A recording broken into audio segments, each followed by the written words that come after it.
You are listening to the Horse Radio Network, part of the Equine Network family.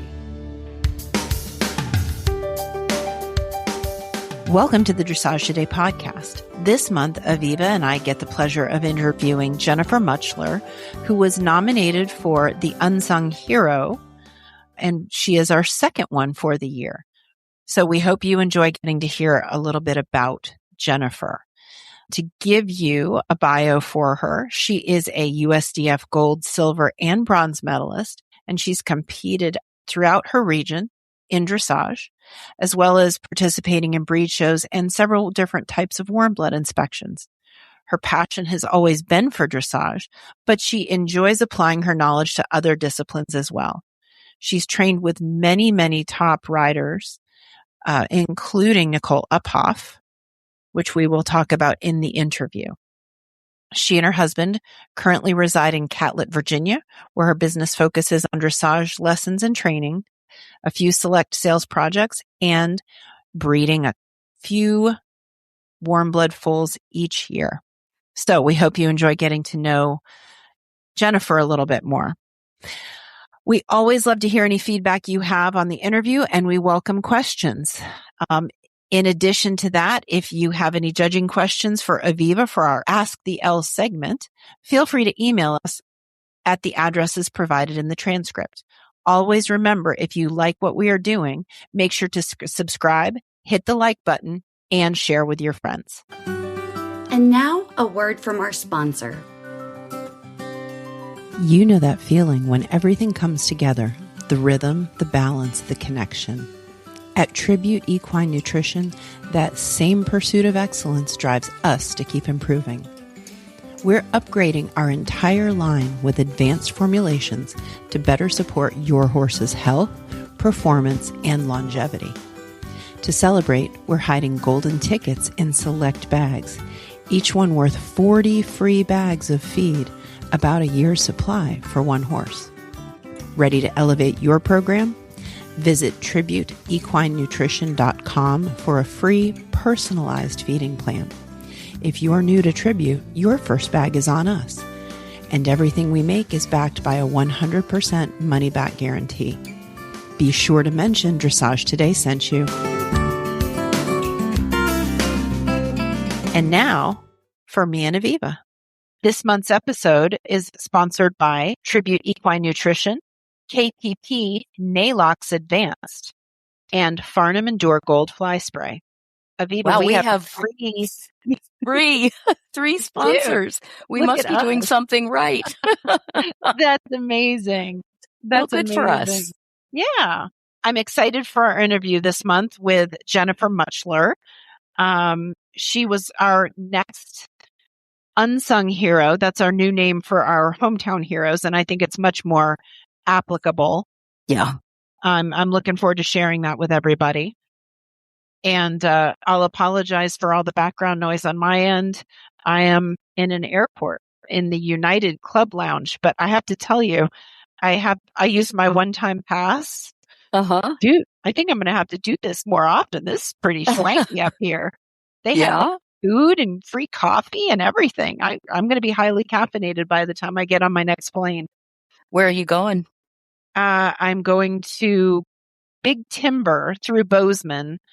It's a new clinic. Some of the people that I know from Bozeman. So it'll be some old friends and some new friends seen. So Montana.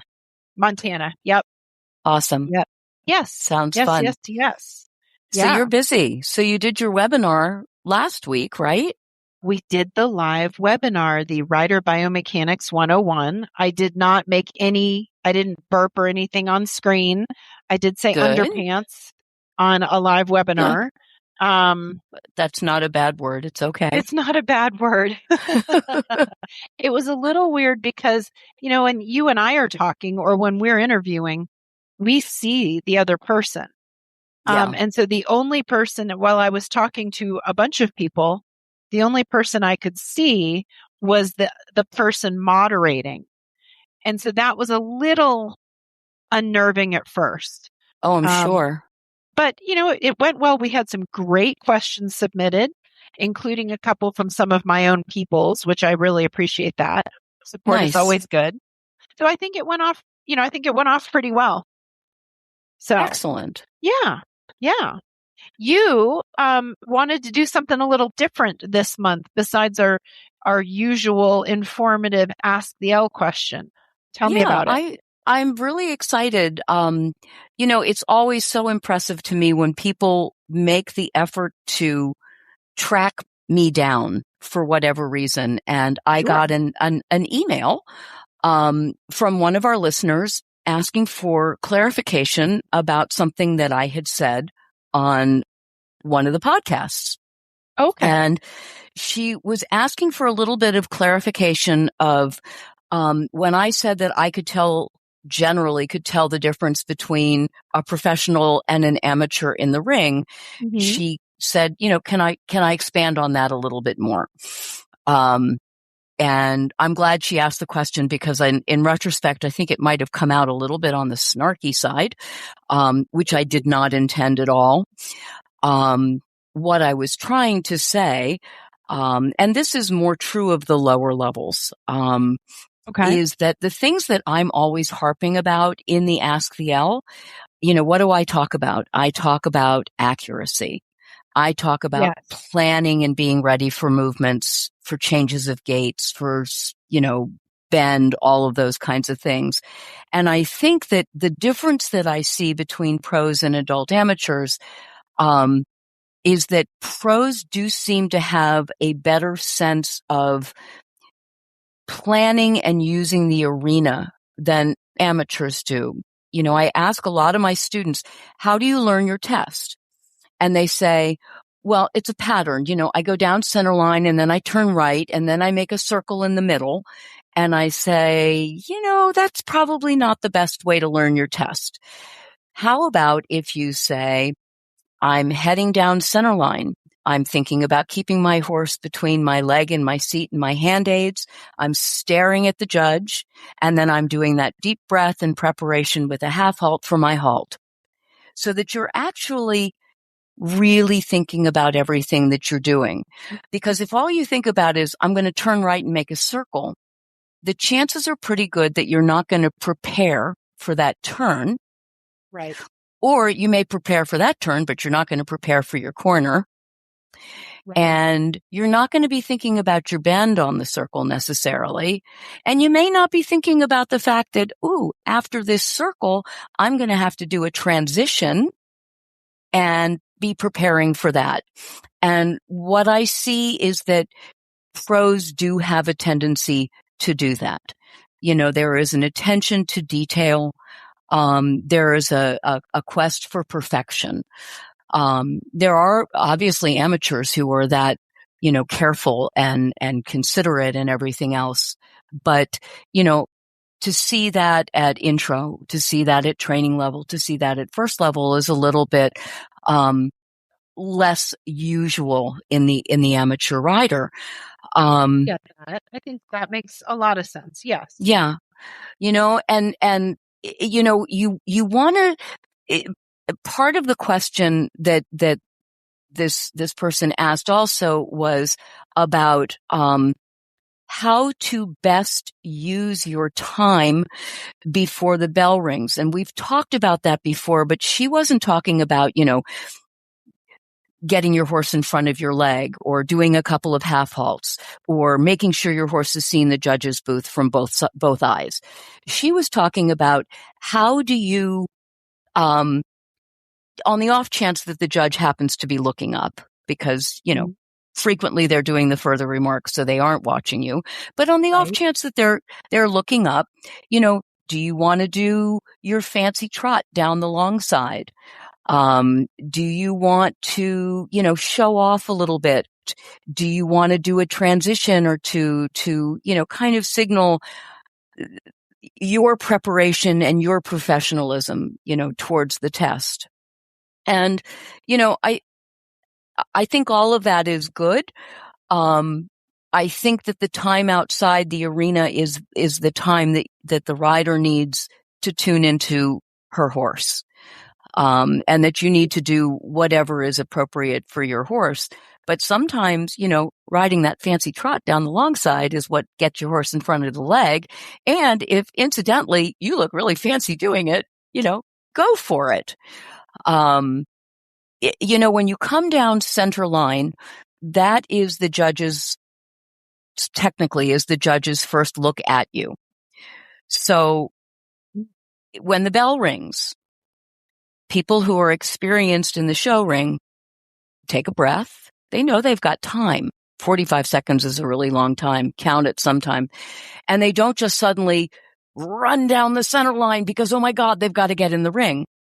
And, if A is set up in such a way that you have to kind of zigzag around it, that maybe the way that you do it is out of a half circle or from a leg yield or whatever, because that's the way that you let the judge know, look at me, I'm coming down center line, you want to watch me because I got the stuff, So, well, hopefully that's a clarification for what I said. Yeah, and I'm going to say I don't think that you came across as snarky. I like that somebody picked up on it and had a question about it. But if you think about it, I've ridden thousands of training level tests. Mm-hmm. And so, and there are people that have ridden more than I have. And so it's kind of ingrained in you, all of those things that you are talking about somebody doing or not doing. I think a professional is going to kind of have that ingrained in their DNA.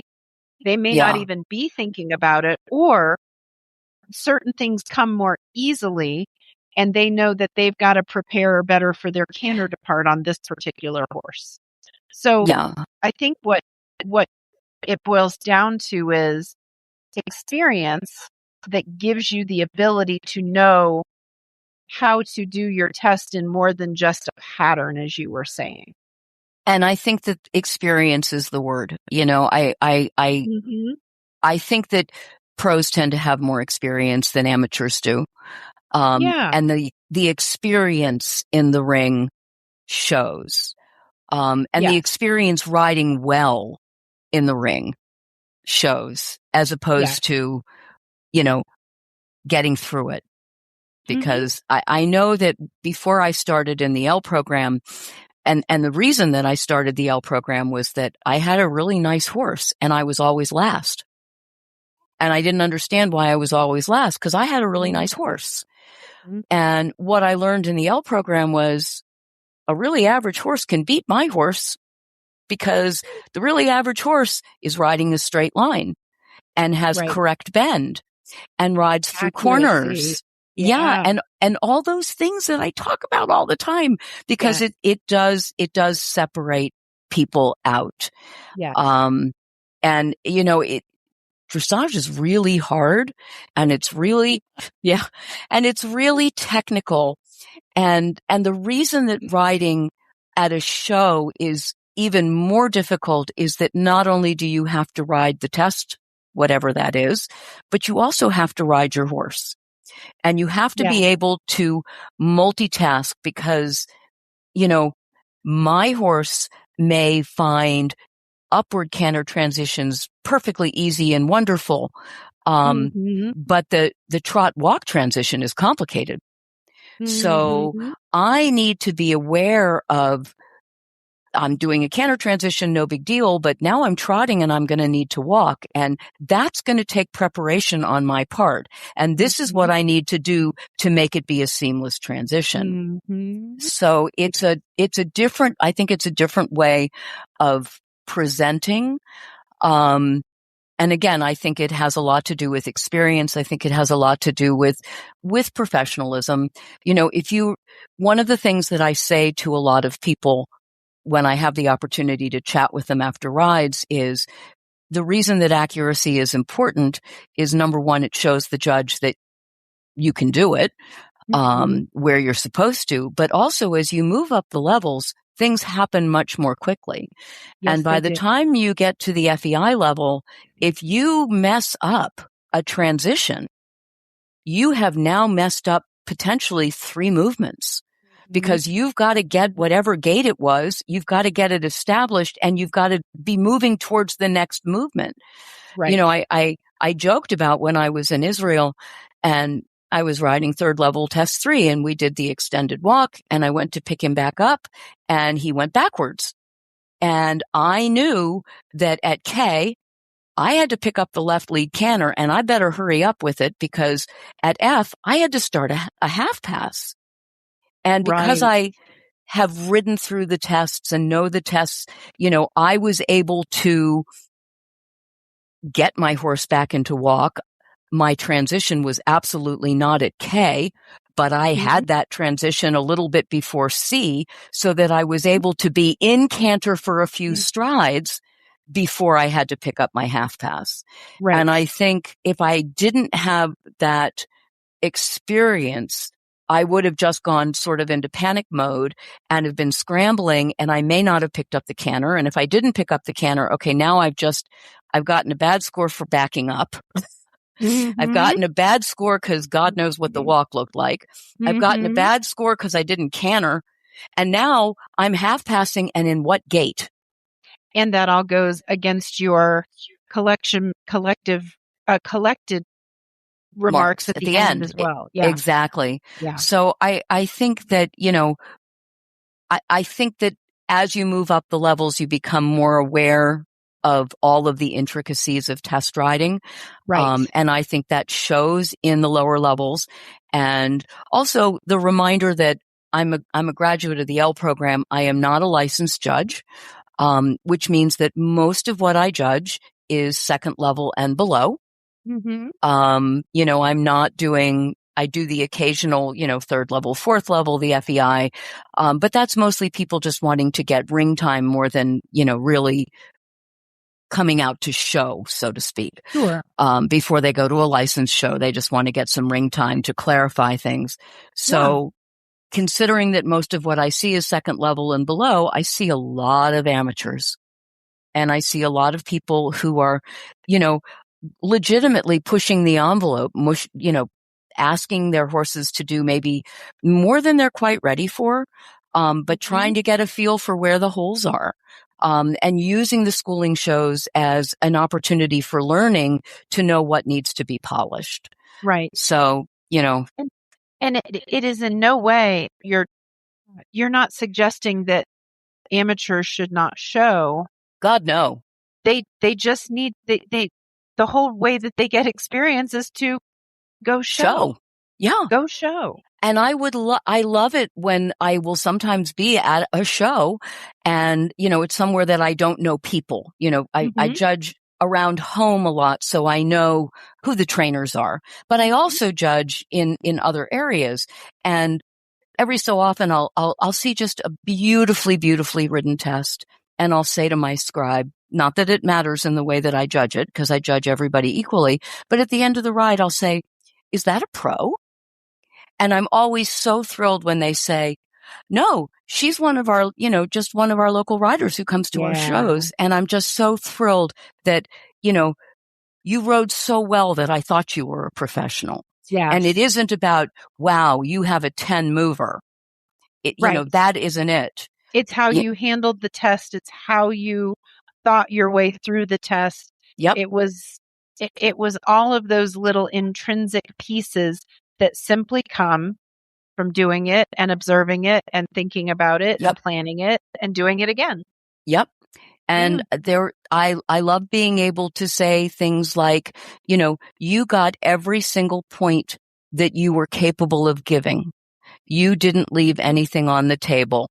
You know, none of us has ever scored a 100. Okay. We all, you know, it's not going to happen, but, you know, to ride, you know, go watch some, to everybody listening, go just sit ringside or, you know, just watch some tests on YouTube. And, you know, you can tell the riders who are planning, who are riding every stride, who are riding their horses, who are riding the movements, you know, who are thoughtful in everything that they do. And you can tell the riders who are coming in and riding a pattern, or the riders who are coming in and riding their horses, and incidentally, they're making a pattern, which, or the riders that are coming in holding their breath while they hopefully remember the pattern. Exactly.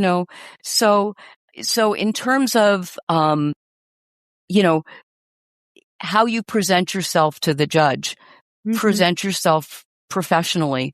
I have a tendency to roll my shoulders and collapse my chest when I ride. And I had a trainer who said to me, pull your shoulders back, stick your chest out, come down center line like you're the queen. You're coming down center line as if you're apologizing. You come down center line as if you belong there.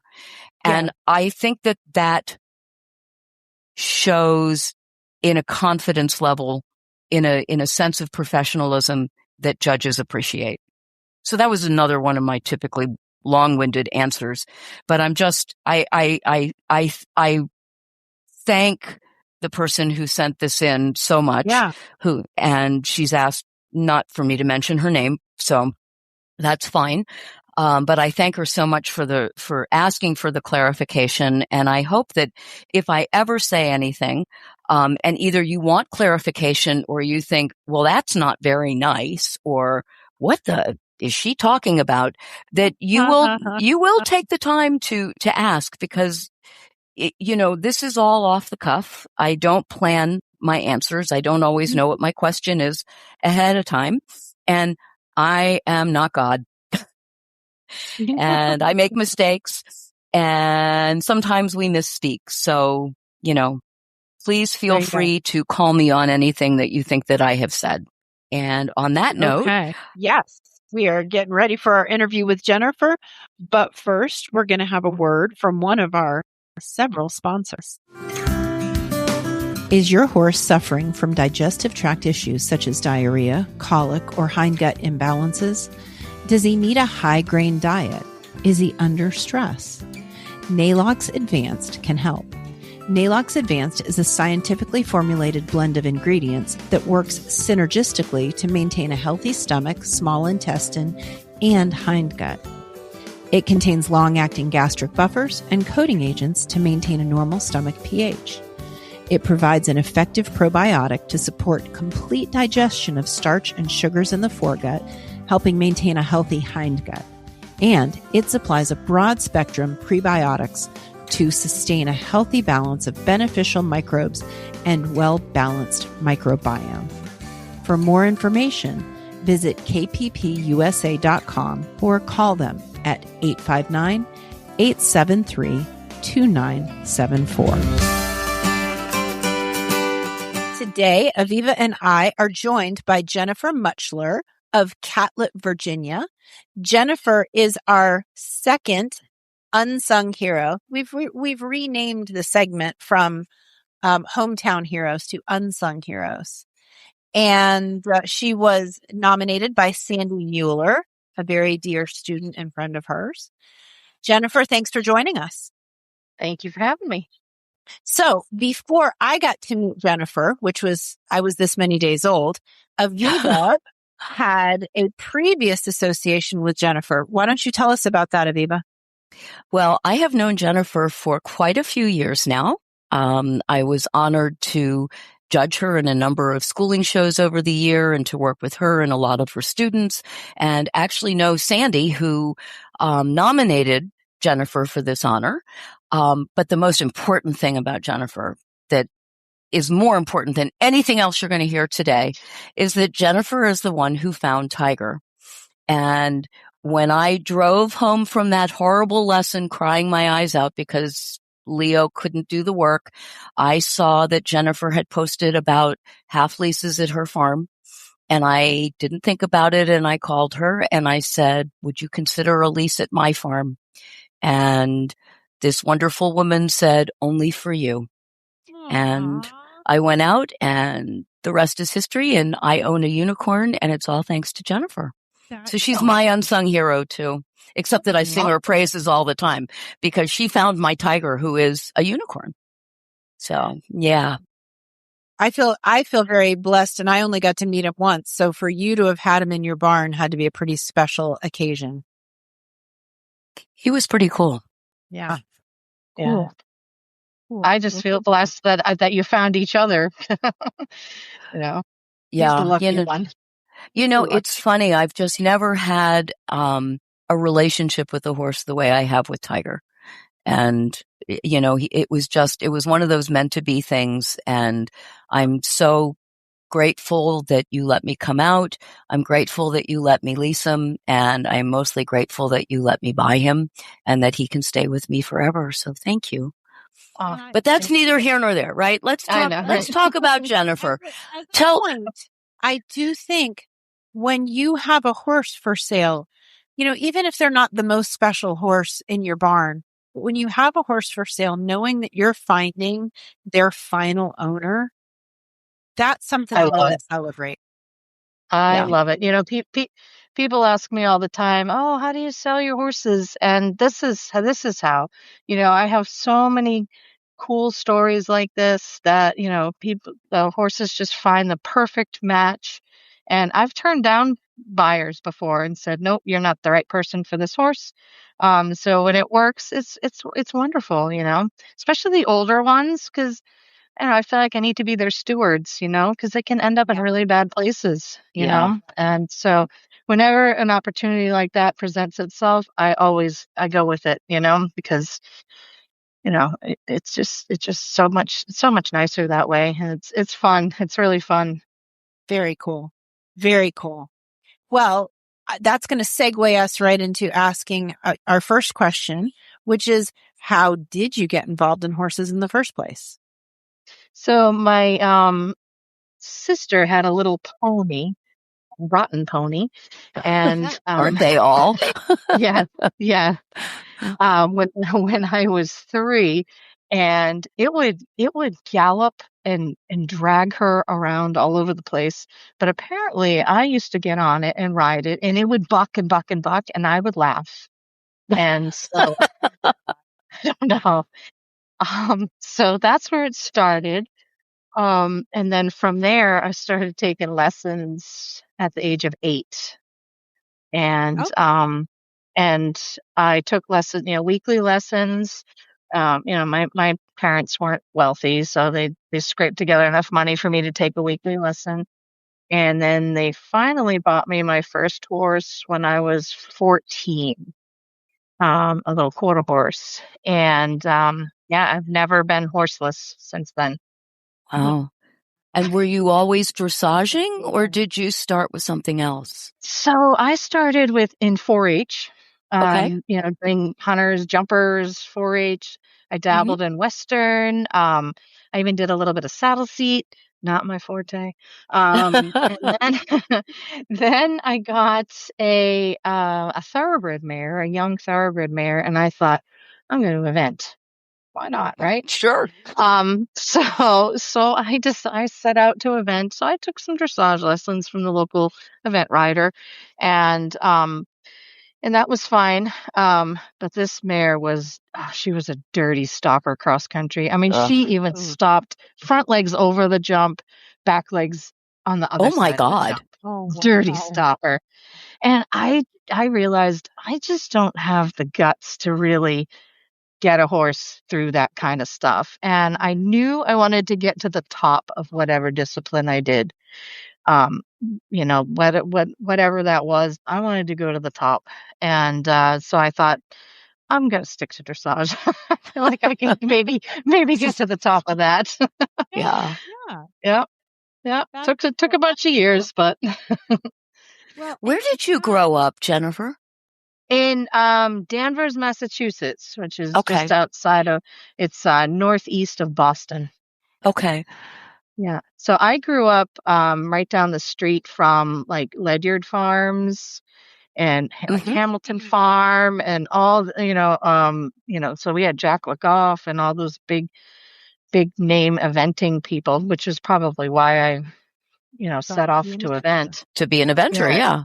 An eventer, I was, it was there, you said headquarters, I think was close by. And at the time, so it was a big thing back in the 80s, eventing in that area. So yeah, that's where I was. I moved to Virginia in 1996. to work for a warm blood breeding farm, and a dressage trainer.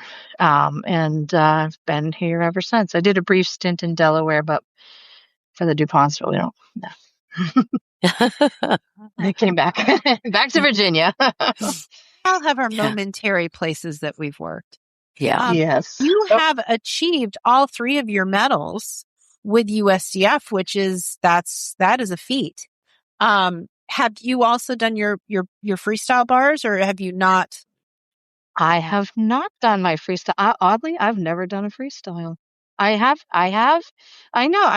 designed a Grand Prix freestyle for me and Roscoe. And then I ended up leasing him out. Common theme here. I leased him out, and then that gal ended up purchasing him. And that was the end of your freestyle. That was the end of my freestyle. So I did get to compete him at regionals at Grand Prix, but I never got to ride the freestyle.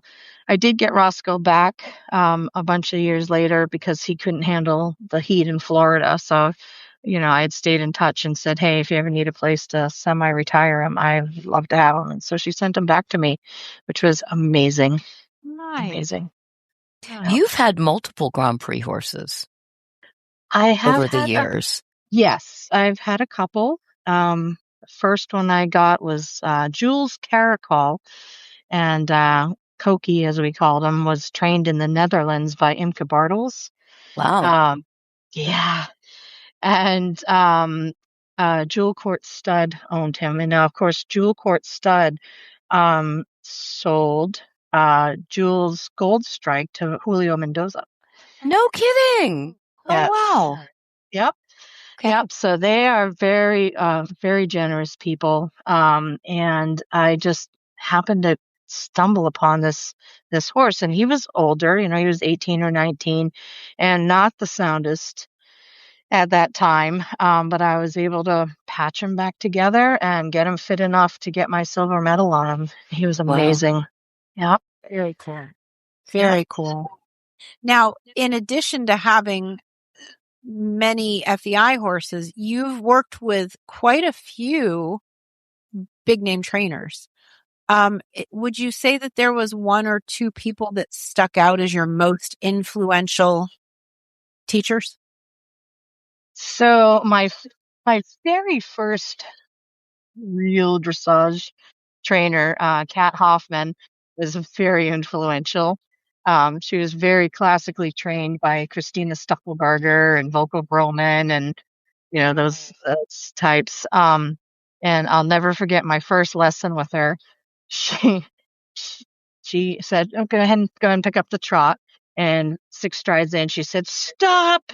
I was like, okay. So I stopped, and she said, "Let's start from the halt." Oh, my. And I was like, oh, my. Okay. All right. So that's where it began, at the halt. And she was really talented rider and trainer. Unfortunately, never got a big break in the business. But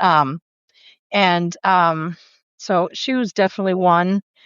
Another one would be Nicole Uphoff. She was one of my favorites to ride with. She would come over from Germany once or twice a year. She would vacation in July with her family and come over. Barb Strawson would host her, and I was lucky enough to ride with her for a couple of years. That was amazing. She actually watched one of my tests at Morven Park one day, and nobody recognized her. And I thought, here's this double gold Olympian, and no one even knows who she is. It's a little bit of a funny story. I'll digress a little because it's a really funny story. She looked around, and at that time we had just started allowing snaffles at at FEI levels here in this country. And so she looks around and she says, "Why are there people in shad bellies with snaffle bridles?" And I said, "Oh, it's allowed. USF allows snaffle bridles at FEI." And she's like, "Huh, she said, "Wow, I sure wish I could have ridden Rembrandt with a snaffle." And I looked at her and I said, "I think you did all right." And she laughed. She laughed and she said, "Well, yeah, but it would have been a whole lot nicer and easier to ride him in a snaffle." So Interesting. anyway, that's my funny little yeah. Yep. Wow. So yeah, she was really great to ride with. Yep. She had some quite classical training. She worked with Uwe Schultenbaumer, is that correct? He was her big mentor. Yep. Yeah. Yep. What do you think in your area or just in our sport in general, what do you think are the qualities that you have as a trainer and a teacher that sets you apart from other coaches? More than myself really is in my schoolmasters. As Aviva can attest, I seem to have a knack for finding these maybe a little bit older, a little bit, out of shape, falling through the crack horses, and either, bringing them up to a point in dressage where they're, can teach people cool things, or, they need to step down from a higher level. And just keeping them conditioned and in, good work, and allowing people to feel things that they probably have never felt before. And, who knows, may never again, I had an 11-year-old girl on Eli, who I'm sure Aviva has judged over the years. Yes, I have. And she's 11, right? She's had exactly 3 dressage lessons with me, and she's passaging around the ring on him. Oh my God. I mean, and she is just like, "This is amazing," And so how fun is that, Yeah. just in helping people like Sandra, with their young horses, and just helping people really sort of live their dreams, like my goal is when someone comes to the barn, I want them to leave in a much better place than they came in, because these are amateur adults. They've got jobs and families and stress, and I want them to leave feeling like $1 million. So that's my goal. Nice. This episode is brought to you by Farnham, celebrating 80 years of trusted equine care, and Endure Gold Killer Fly and Mosquito Control, a new fly spray for horses. When your horse needs to stay focused, it helps to take flies out of the equation. Endure Gold uses brand new EPA-approved ingredients never before seen in equine care to annihilate flies, ticks, and mosquitoes. This advanced formula delivers fast knockdown and up to 14 days of fly protection you can trust. Discover fly protection with Endure Gold from Farnham. Well, you are so gracious with your horses. I have judged a lot of your students, and I know a lot of your students who have had the opportunity to ride some amazing horses. And, one of the things that Sandy said about you, she said so many nice things. I have to tell our listeners, she sent like a 5-page nomination of why Jennifer was the greatest thing since sliced bread. But a few of the things that she talked about how classically trained you were and how correct you were. She talked about your kindness, both to your students and to their horses. She talked about your ability to work with Dutch harness horses, because she has a young Dutch harness horse, and they're, as I can attest, they are tricky. And you've had some wonderful, wonderful success with yours over the last couple of years, Jennifer.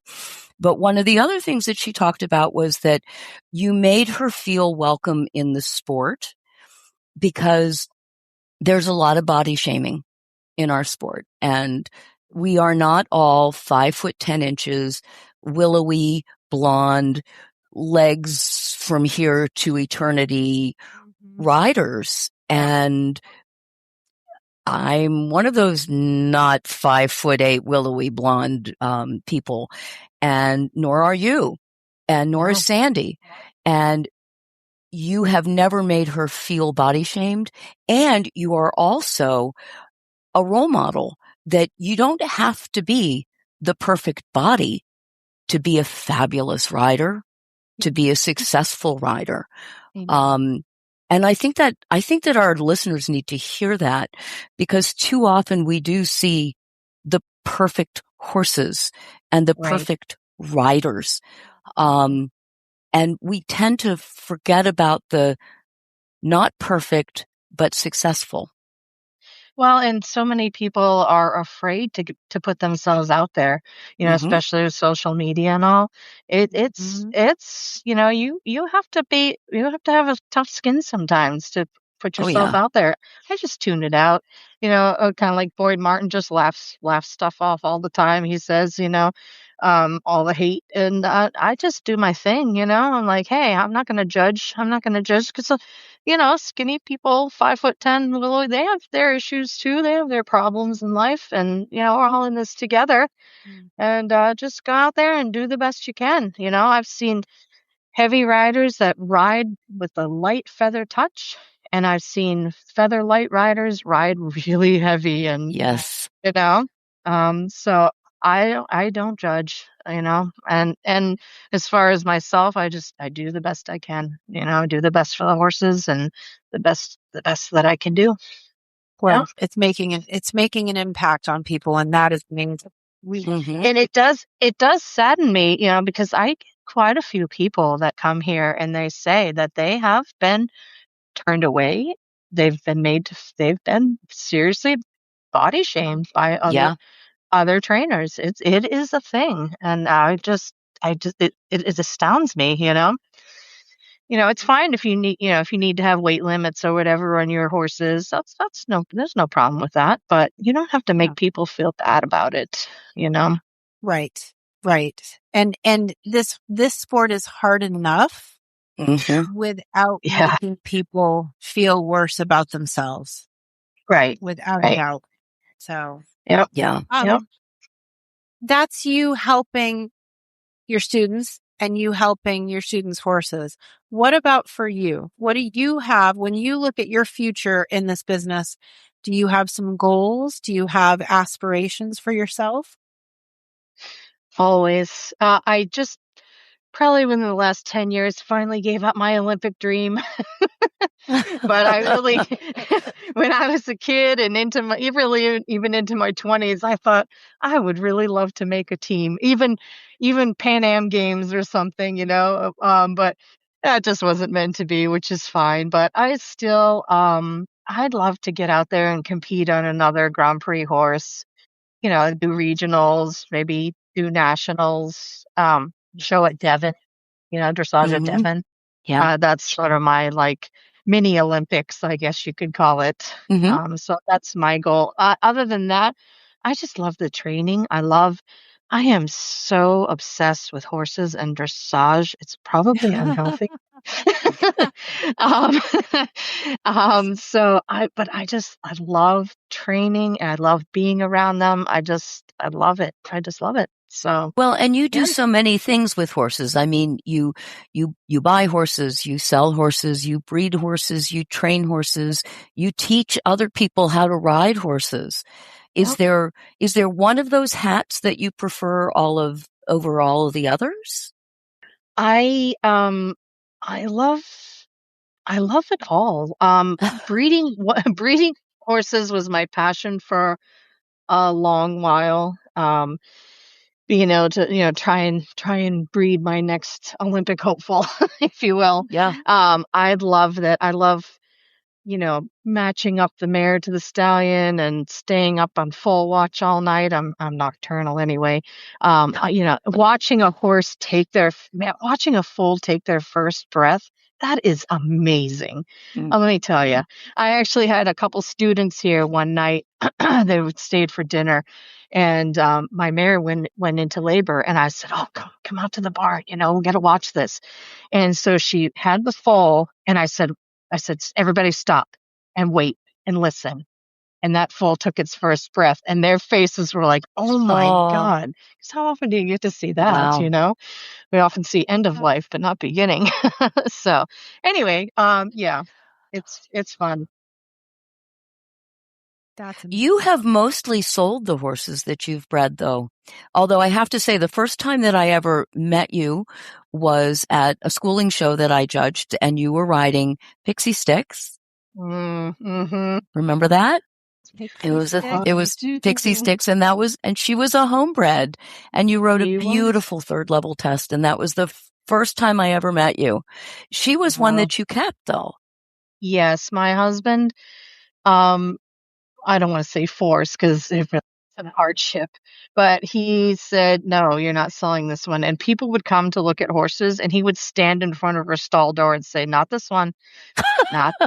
He literally would, literally. And I did. I started her under saddle. I brought her up to. I showed her at BLM finals at 4th level. I took her to a schooling show, Mitchell dressage show that winter. She was 7 or 8, just turning 8, I guess.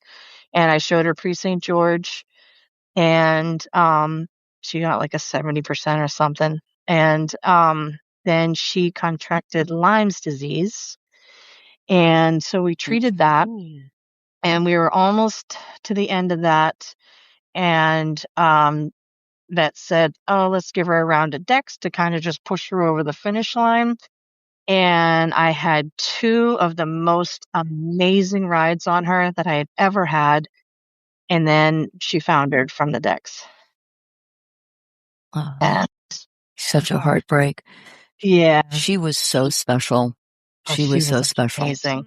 Amazing. I remember I rode with Michael Barrisone for many years. And he said to me, it was when we were working on 3rd level, working flying changes, and he used to have this award, he called it the Tiara Award for his best student, and I won that award that weekend. And he said to me, awesome. He said, I know, right?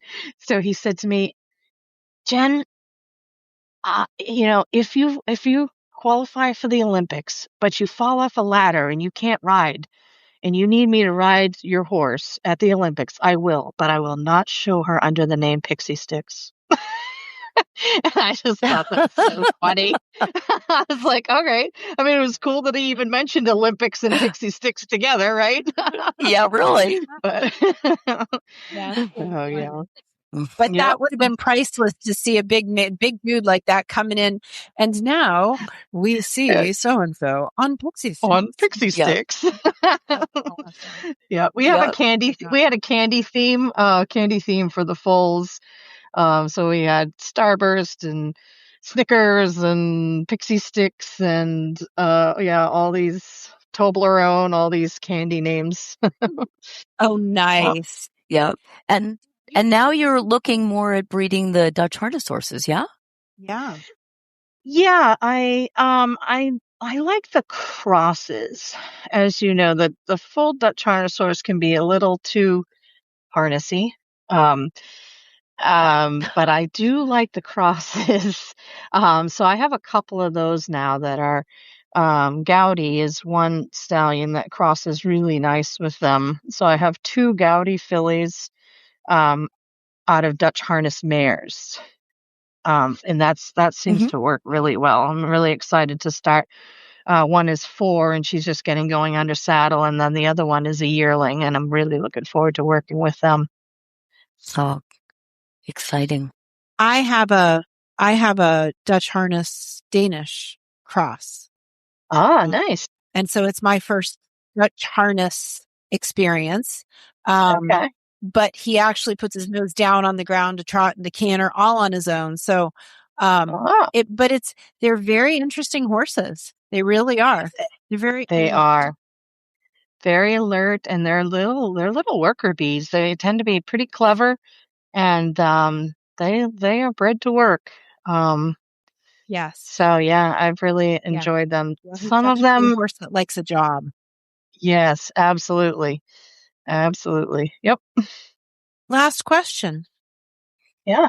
What do you feel makes a really good student? Is there a specific type of student that you like to work with more? What really gets your blood going when you're teaching somebody? Anyone that wants to learn, really. Anyone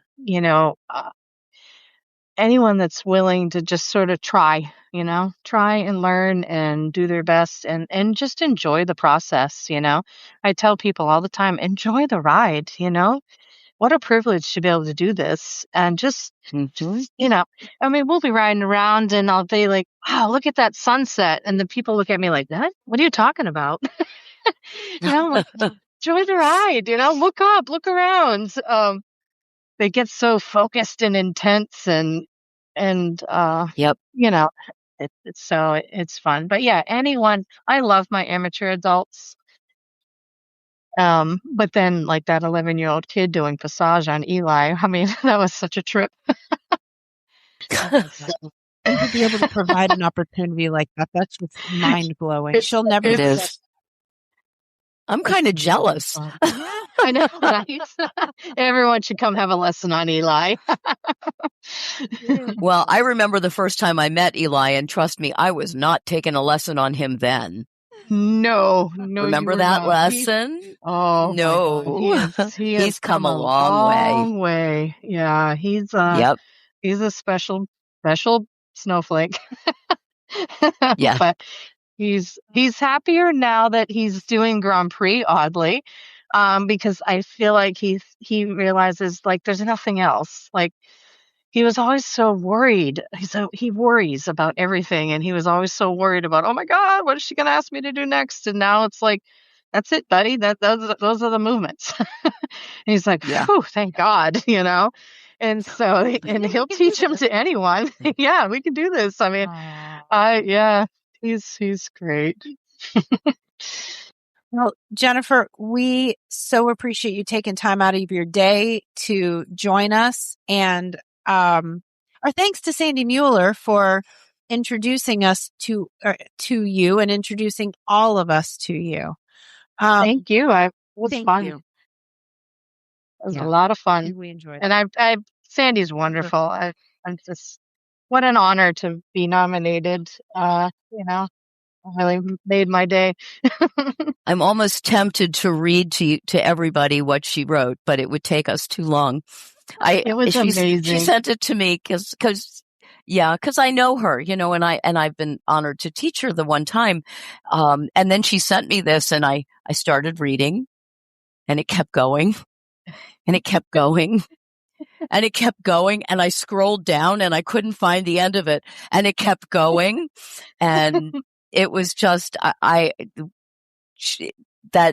for somebody to take the time to put all of that down and to find an outlet to say all of that is really a tribute to you. It says a lot about you. And it certainly does make you a hero. So thank you for joining us and letting us actually, talk about what a hero you are. I'm just doing my job, enjoying the horses and the people. For somebody. It was really special. Really special to hear, to know that I could affect somebody that positively. That's my goal. Yeah. That's just my goal. Yep. So awesome. I think you've hit the goal for the day. Yeah. You can go home. Yeah. Thanks for joining us. Thank you. Good to see you, Jennifer. And you too, again, Aviva. Thank you for my unicorn. Give him a big pat for me.